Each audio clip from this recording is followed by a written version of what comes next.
Hey, welcome to another episode 3, season 9 of I'm Right. And as you all know, this is the kind of pre-show where I just tell you what you can do or what you might not want to do and stuff like that. So I just want to check in with our guest here. And this is also when we check stuff to make sure everything's working correctly. So, Andrea, I see you fine. Would you like to say hello? Hi, Tony. Hi, Jill. Hi. Hi. Yep, we hear you just fine. So just sit tight. We have, where's our countdown? There it is. We have 3 minutes and 45 seconds till the show begins. So, for those of you that are here already, you know, this is when we do check everything out and I tell you what's going on and all that. And as you can see in the graphic, we have Andrea Danger. I will say her name. I just messed that up. I'm so sorry. But I had a feeling I would mess it up. Oh my goodness. This is what I do. Okay. So for those, say it again. Dendinger. Dendinger. Is that correct, Andrea? It's Dindinger, but I'm Dendinger. Is It's a it good thing we're Dendinger asking, or right? Dendinger? Dendinger. Okay. Dinger. We got it. Dending. Yeah. Got it. Yeah, we I think we have it. Okay. We'll have it by the time we But start. by the time we start the show, yes, we'll have it down, thumbs up, and all of that. Okay, for those of you that are here, or those of you that are listening to the replay of this show, remember you can fast forward past this spot and just get right into the show. So that would be pretty cool if you just get tired of hearing my voice for another 2 minutes and 12 seconds. Now, also, remember, we have a new thing that you can do. So now you can call and leave a voice message. And that number is 470-377-1731. That's 470-377-1731. And you can call that number, and it's going to ask you to state your name. You do that, and then you'll hear Jill and I are recording, and then you'll leave your message. Now, here's where there's a disagreement. Now, Jill says you cannot call during the show. I disagree. We gotta vet those calls. I disagree. You can call during the show, but your call will not be live, and we can see the text on that on your voicemail. And if it's something that we're not afraid to play, I will play it, not Jill, Oh boy. because those things are under my control. So that is what will happen. So. Sounds like you're trying to go you rogue got again. that. So now also, as you know, we used to be on Facebook and YouTube. Now, for various reasons, we are no longer on Facebook.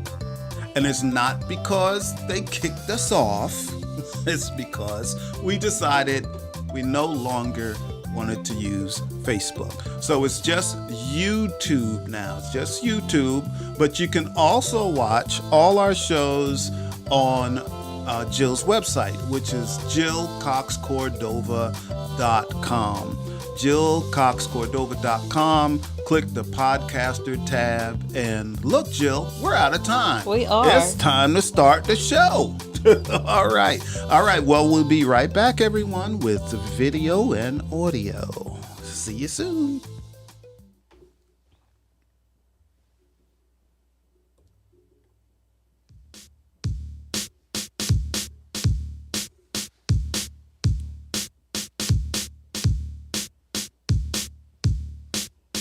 Come on, Jill, get your hand going.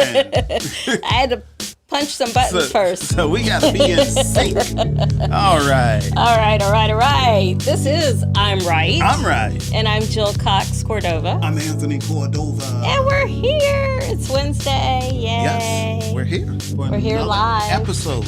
And everything is working so far. I hope I didn't just jinx it. And we have a guest tonight. Yes, we do have. Who is our guest tonight? Andrea Dendinger. I hope that's right. We're going to find out in a few. So anyway, and we're going to be what's up? talking about recurring arguments. But before we get Jill, there, we have some never things. Argue. We debate. We debate. We'll have differences of opinion. Okay. I would say. I'll agree to that. But blown out argument. No, we've never had that. We have never had that. Yeah, no. But before we get to that, let's talk about our phone number, which is 470-377-1731. Again, that's 470-377-1731. And last week, in between shows, somebody called our number. Someone did. And left a message. Do you want me to play that, Jill? I do. I have permission? You have permission. Here it comes. And, she's going to say who she is. So yes. So let's play Here we it. go. Hi, this is Connie, and I was just trying this number out to see exactly what was going to happen. So I'm right sometimes. Talk to you later. Love you both. Bye. Okay. Connie, That's Connie. you are right all the time. And Connie says, I'm here. Connie's here tonight. So yay. So I think, Connie, that you're always right. Okay. Now, again, I said this in the kind of pre-show, Oh, no. but I I'm wasn't going to gonna go say there. it again. Jill says there are no live calls or don't call in during the show. I don't say that. You if can you want to call in, but we're not going to put your the message show, on live. But it may get played maybe 2 minutes after you leave the message. So don't be shy. Don't listen to Jill. I usually say listen to Jill, but this time I'm saying don't listen to Jill. If you want to call in during the show, you go ahead and call in because all of that stuff is over here. And what will And Jill's happen... stuff is over there that she works. It's true. Yeah. But what will happen is you can call in during the show. That's fine. But it will not go on live until we've had a chance to vet it. So if we do see, we do have it set up where we see a transcript of what you said. So we would have an idea of what you said. But until we vet it, it will not go on live. I promise you. I promise you. Sometimes I just hit the wrong buttons. On purpose? No. All right. I'm tired. I work a full-time job during the day. I'm true. tired. Oh, oops. I hit the wrong button. Oh, no. Okay. That's We what have happens. another comment. Denise is here, too. Hi, Denise. Hello, Denise. How are Hi. ya?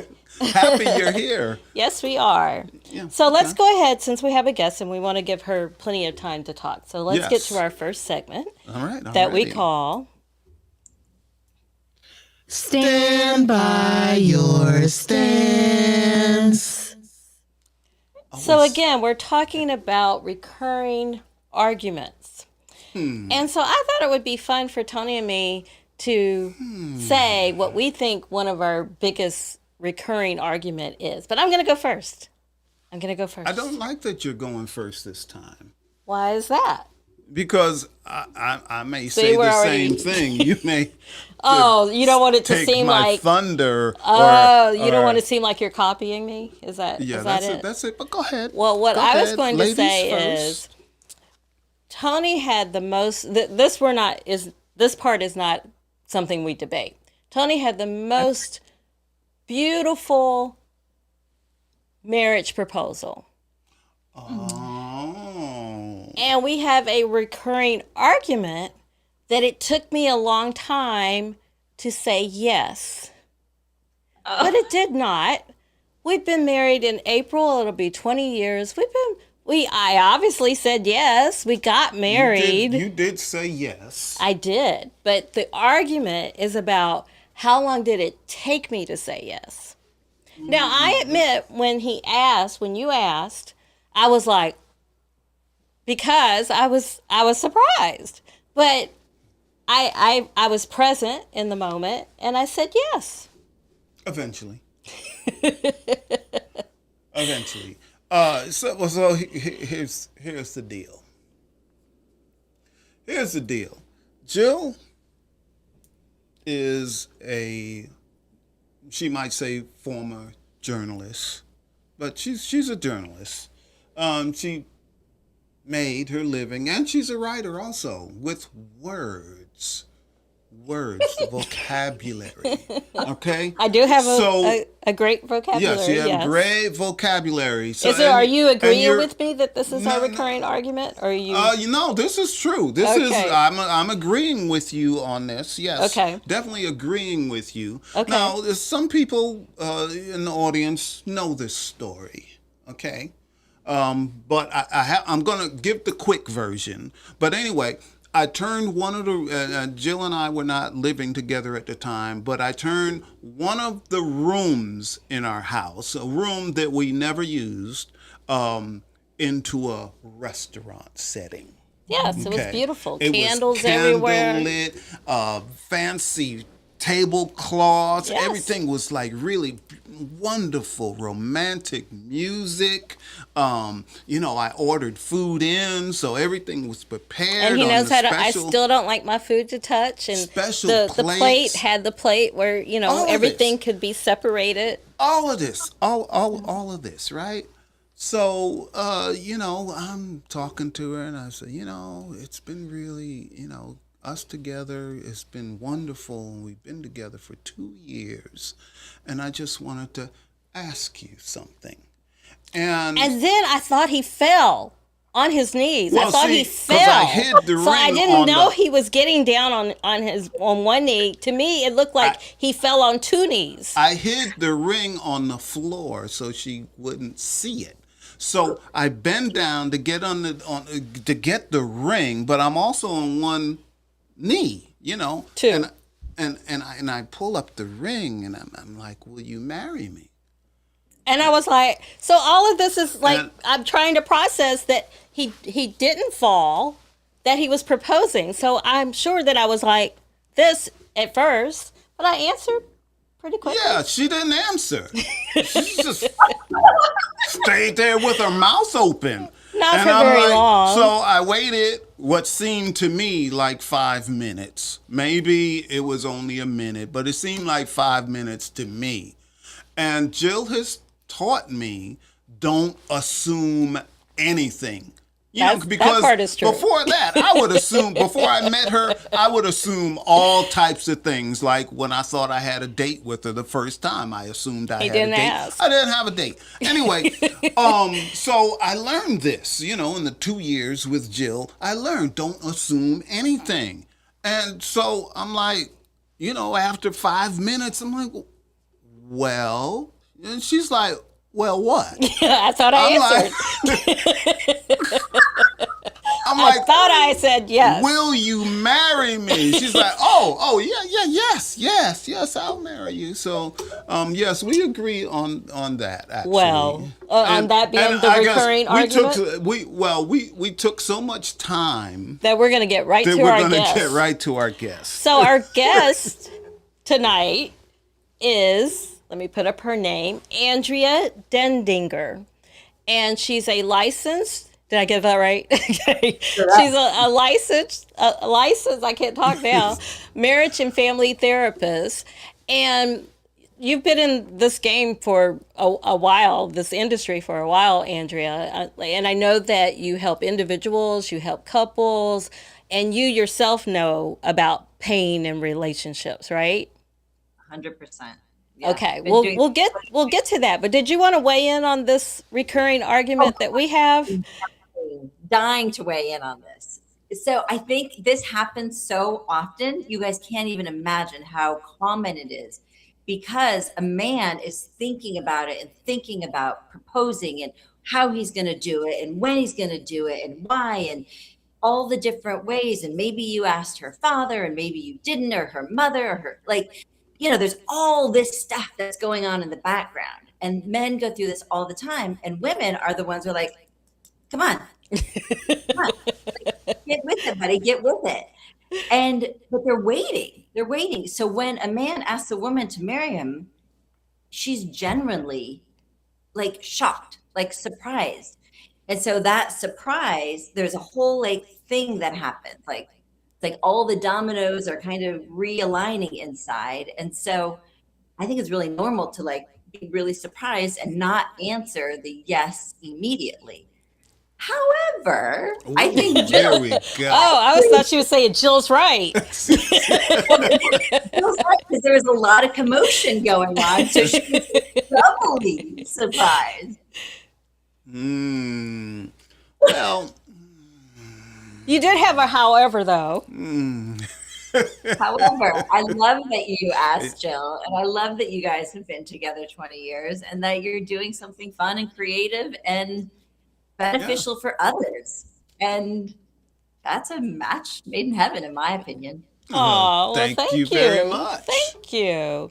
Now, I mentioned in my introduction to you that you yourself know about pain. And Tony and I, we were married before to other people. Other people.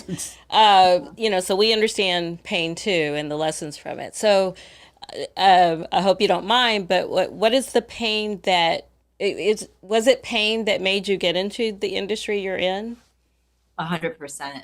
My parents got divorced when I was 14 and I'm an only child. And so I think that rocked everything inside. And then I got married really early, and I'm imagining you guys did too.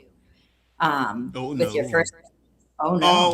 Yes. Yeah, with the first marriage, yes. Yeah. Like, Yes. No, we're old. But first marriages, when you get married young, there's not a lot of emotional maturity. There's not a lot of maturity in general. Even if you feel like an adult. And so I got married like 2 weeks after I turned 25, and we were together, I think a total of like 7 years, but we ended up getting divorced. And I thought my parents' marriage was the most painful, but that was actually something that I was devastated. I'm sure. So being surprised when you get engaged for the second time makes it even more intense. Now, I have a question on that 7 year spot. Because when I got married the first time, I think I was 24, so about the same age as you, and it took about 7 years, and then we got divorced. There was a movie called The 7 Year Itch with Marilyn Monroe. I remember that movie. If you've ever seen it, but they say that actually happens. Like at 7 years, something happens in the relationship with either one or both of the people in the relationship. Is there any truth to that? I think that there's developmental stages along all relationships. And, every 7 years, every single one of our cells has regenerated. And so we're kind of a new person on a cellular level. But each couple goes through a phase in the first 6 to 9 months where they're evaluating, is this going to work? Then they stay together. At 1.5 years, they start evaluating again, stay together. 2 years, they stay, evaluate again, stay together. And that keeps happening.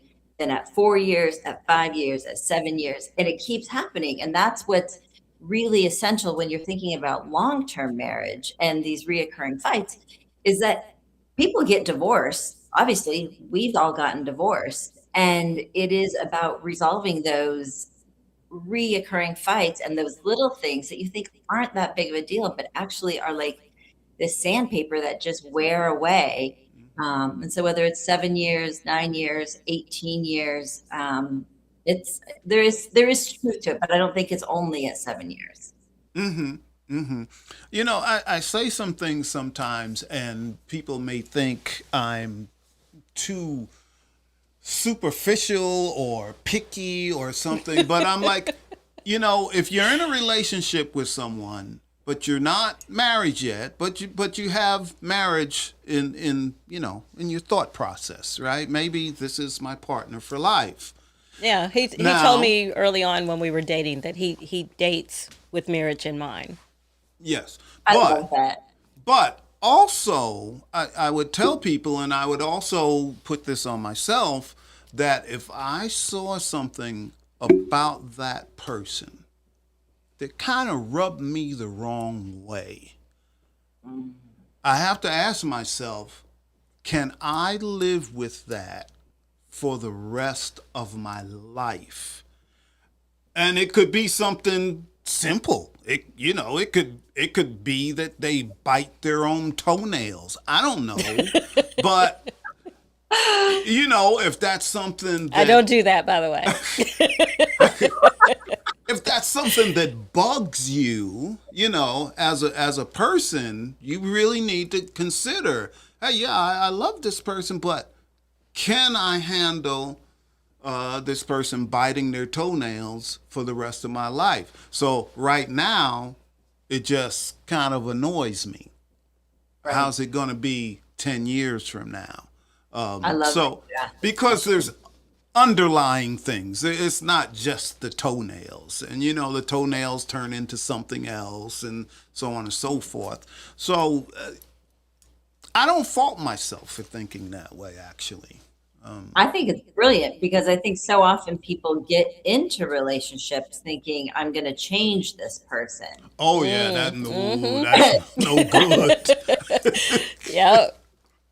Yeah, that doesn't work. We're getting some other comments that I just want to bring up. Boinkster says, "Found you." I don't know if that's someone you know, Andrea. Okay. Oh, there we go. All right. Okay. And then Kristen Tamia say, "Okay, thinking Tony fell." Oh my God, that's hilarious. Yeah, right. I really did. You know, both Tony and I are clumsy, so that wasn't out of the question that he fell. I didn't fall. I didn't fall. I got this romantic setting, and I'm just saying. Fell. Joe, when you walked into that romantic setting, did you think to yourself, he's going to ask me to marry him? No, I thought because it was exactly 2 years, it was our 2-year anniversary of dating. I thought that, oh, wow, he went all out to celebrate our anniversary of dating. I wouldn't do that for anniversary. Well, now dating. I know that. I'd like take you to the movies now and I dinner. Know that. Something like that. So, yeah. So Andrea, with recurring arguments, though, so if we're always evolving, why can't we let some of those arguments go? Like, what do you find that it's holding people in that past? I think there's a couple of things, but the number one thing with those recurring arguments is that you're trying to be seen. I think of it as like somebody waving a flag that says, "Hello, I'm here. Do you like me? Am I alive?" And in that recurring argument, we feel unseen by the other person. And so whether it's around the garbage or the coffee cup or being late, that same argument that you have again and again is like, do you respect me? Do you love me? Do you like me? Am I important to you? And generally, if people pay attention, they'll notice they're having those reoccurring fights when they're under stress. And when we're under stress, that's when we like fight, flight, or freeze. And so that dynamic happens and we turn on each other, and then especially turn on each other when we don't feel like the other person cares about us or likes us or loves us or respects us or values us. So what do you do to keep the love? So to me, when you have that reoccurring fight, it's important to really pause and recognize that your partner is sharing something really important about themselves that they want you to hear. And so instead of it being like, oh my God, this same fight again, it's like, oh my God, there's my love is trying to tell me something really important. I need to pay attention. They're telling me they're hurting. They're telling me they're in distress in some way. So it's like it's really an invitation to come closer and connect. And then it's that place of not taking what they're saying personally, just recognizing like they're sharing, even if they're telling you you're always late, you never take care of me, you're never on time, you don't value me. They are talking about you, but they're truly talking about their inside self, the ways that they don't value themselves, the way that they're not taking care of themselves, the ways that they have these fantasies about what it's supposed to be, and they need you to move close and connect with them. So when that happens, you recognize like, okay, this is an invitation to get closer. Then it's to not take what they're saying personally. Then it's to move in closer and be like, yeah, I was late. I'm really sorry. I hear you. I love you. Maybe grabbing their hand, maybe putting a hand on their arm, but it's that connection, that reassuring. And then it's about really understanding, like, I keep doing this thing. It's basically telling your partner to screw off, right? Like, I don't care about it. Mm-hmm. Yeah. In a really like subtle and passive way, in a small way. It's like that small little piece of sandpaper. Oh yeah, yeah, I agree. I agree with that. You're too. right on point. Of course she is. All right. It's her expertise. Do I do that to you, Jill? Do you do what? Which part? Do something that's like, No. he makes me sick. No. No, I've never thought that. Oh, I wish he wouldn't do that. Well, See? Well. See where we're getting with this?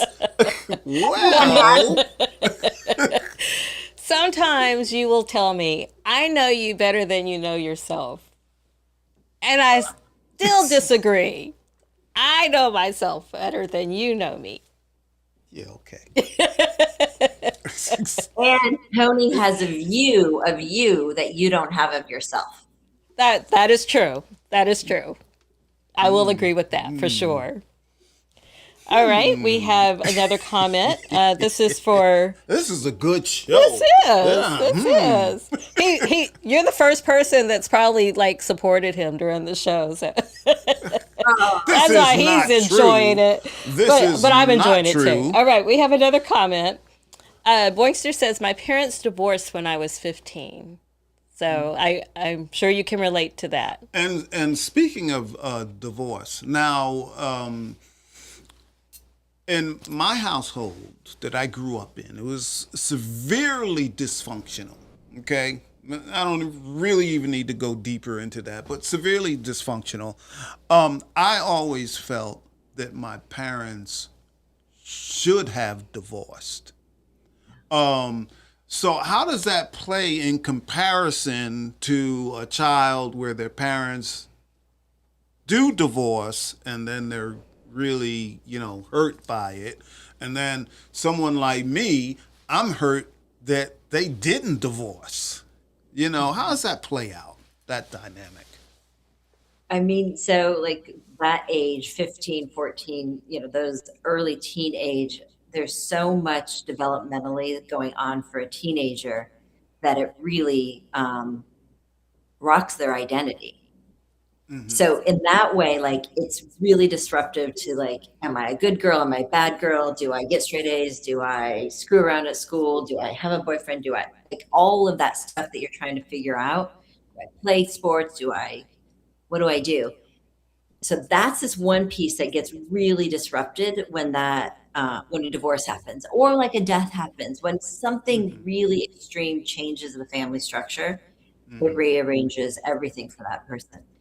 In your case, Tony, I think what happens is somewhat similar, except for what the child or young adult is doing is really like holding themselves together, really like fortifying and digging in, and then actually probably shutting off a little bit so that they're not able to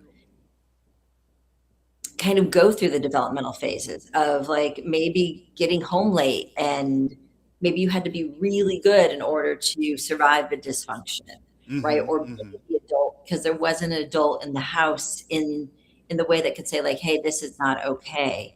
That happens a lot. And so I'm a big fan that divorce has to be an option. Every year on our anniversary, my husband and I say, do you want to sign up for another year? Because when you That's make pretty it, good. when you make it conscious, like you're saying, like, I'm signing up for this. Like I'm committed. I'm not just taking you for granted. But I do think it's important in those instances that divorce is the best option. And when the parents don't do that, I think it's especially hard on the kid. Yeah, I agree. Yeah, that was good. Good advice. Excellent. And Wainster has a follow-up to that. I found the role of being a rebel was the best fit. Yeah, sometimes. So if you fun. do have that, take a walk on the wild side. You know what I'm saying? Right, yeah, Boinster has it right. Yeah. So if you are in a household where you've heard arguments take place in a certain way, does that then affect how you argue as an adult? 1,000%. 1,000%. I think you're always given a choice of, do I do it the way they've done it and they've modeled for me, or do I do it differently? And a lot of times we can't actually choose. We have a habitual. And oftentimes we will side with either the parent who's really over the top aggressive, or the parent who's being the victim, I guess is the best word. And so you'll recreate those dynamics in your own marriage when you become an adult, because it's what was modeled for you. I sometimes say to my clients, like, I'm working for you, you're my clients, but the people who I'm really working for are your children, are your nieces and nephews, are your neighborhood kids that are seeing how you guys treat each other and interact, so that they can see people being healthy, kind, taking accountability, being honest, having the humility to apologize. Like those kind of things to be modeling for children are incredible. And when adults can do that, I think that's part of like the revolution that needs to take place in our world relationally. Absolutely. And then we have another comment. This is from Diane. She says, hi, Jill and Tony. Great topic, which I credit to you, Andrea. And that's from Diane. Thanks, Diane. All right. So let's get to our last segment that we call I'm trying to help you. Okay. Andrea, of course, you've been helping us this whole half hour. But do you have any final pieces of advice, or one piece of advice? I think the number one piece of advice I want all couples to kind of think about is how they're focusing on the other person, especially when people are managing children and really intense jobs, right? And just trying to survive. We're like on these parallel tracks, going fast, trying to maximize each minute. And we take each other for granted, and we stop actually seeing the other person. Oh, they're there. Oh, they'll do this. Oh, but they stop paying attention to each other and really having that person be their focal point. Their job does, their kid does, their sick mom does, their dog does, their friends, their alcohol, right? Like other things come into become the most important thing other than the person. And if we could all turn and really see our person and really shine that light on them, and they would then in turn shine that light on us, all of our marriages would be happier. That's beautiful. Great advice. Excellent. In fact, you're so wonderful to talk to. Are you still open for clients? Or are you all booked up? Actually, all booked up. But I do have a weekly newsletter that I share all kinds of tips. I am not fluffy in any way, shape, or form. I'm like real direct. Is that from your website or is that an email? You can go to my website and then sign up for the email. Or you can go to my Instagram at Andrea Dindinger and just write newsletter and any comment, and you'll get a link sent to you that way as well. Or on TikTok or all of those places. Wonderful. That's excellent. And you said that's weekly? Yeah, every Sunday it comes out. Wow. And this starting February will be 5 years that I've been sending out this newsletter. Wow. Yay. Yay. Excellent. That's impressive.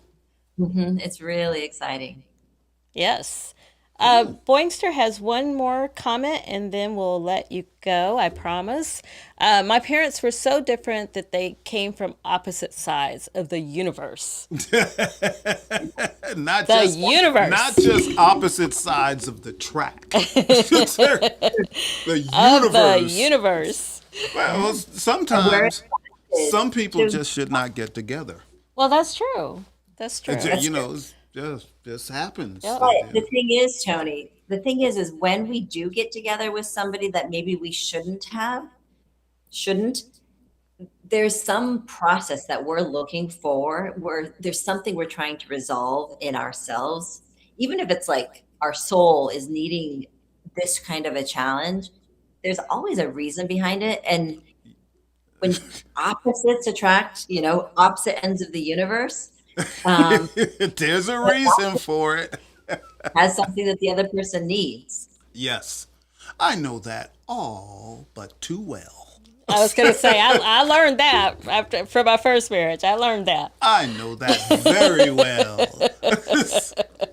It took me a long time to get to Jill. To get to the point where I was ready to be with someone like Jill. And, because I tell her all the time, if we had met when I was, in my 20s, never would have worked. Well, you are 8 years older than me, so I probably would have been a teenager then. Oh, Jill. That is so not just right. Say it like it is. Hey, we want to start a new argument? It will happen tonight. I'm just kidding. I'm just kidding. I want to say one more thing. I have a $17 course on my website that is specifically about breaking these looping fights that couples find themselves. It's really, really actionable. There's scripts in there, and it's just a really great tool. I love scripts. Resource, low fee and available to everyone. Oh, that's wonderful. And for $17, that's incredible. Everyone that's having problems in their marriage that sees this needs to do that's less than $20. I mean, for real. Come on. That's great. Really? And scripts. I love scripts. Yeah. I used to give my friends scripts to play out. I don't anymore. It's okay. Okay. Well, thank you, Andrea. We're so excited that you came here. This has been fun. You're really fun. Like I would come hang out with you. And actually, it would be good to do another show with you. Yes, it would be. This year, sometime. We'll it would be. I'll email you all and see what else we could talk about. I would love it. I had so much fun with you guys. Thank you so much for having me. Thank you. Fun too. You made it very enjoyable. Yeah, you did. Yeah. You did. So thanks again. And I'll contact you after the show. That sounds great. All right, cool. All right. See ya. See ya. Bye. As soon as Jill presses the button, see ya. I got to press buttons. Okay, here we go. All right. You ready? I'm ready. I'm ready. You got music? Okay, here we go. Music. What's happening? Hey, tune in next week's show. That's season 9, episode 4. Nakisha Elise Williams. I got it right. Yay! She's an author and a podcast host, and she's going to be amazing. And she's written a book. It's like a bestseller. Okay? So we're going to have a bestseller here. And that is 7 Daughters of Dupree. So come on, check it out next week. Put it on your calendar. And remember, check us out every Wednesday, no matter who is here. And that's every Wednesday night at 8 p.m. Eastern. You can watch us on YouTube. And also you can go to Jill's website to check out any of our episodes. And that's JillCoxCordova.com and click the podcaster tab. And that's it for this week. We want to thank Andrea Dendinger. Yes. I think I got it right. Again, for being here. We hope she comes back because we had a lot of fun, and she has a lot of great advice. So, and thank you, audience, for participating. We love it when you all have comments. Yes. Oh, there's one more thing. We also have a phone number. You can call us in between shows. Don't do it live. 470-377-1731. You can call us anytime you want. Like if you're laying in the bed and you say, that stuff Tony said was crazy, you can get on the phone and leave a message and you may play it. Yeah. All right. Okay. All right. Here we go. So we're out. So we love you all. Love you. Bye. Till next week. We'll see you next week.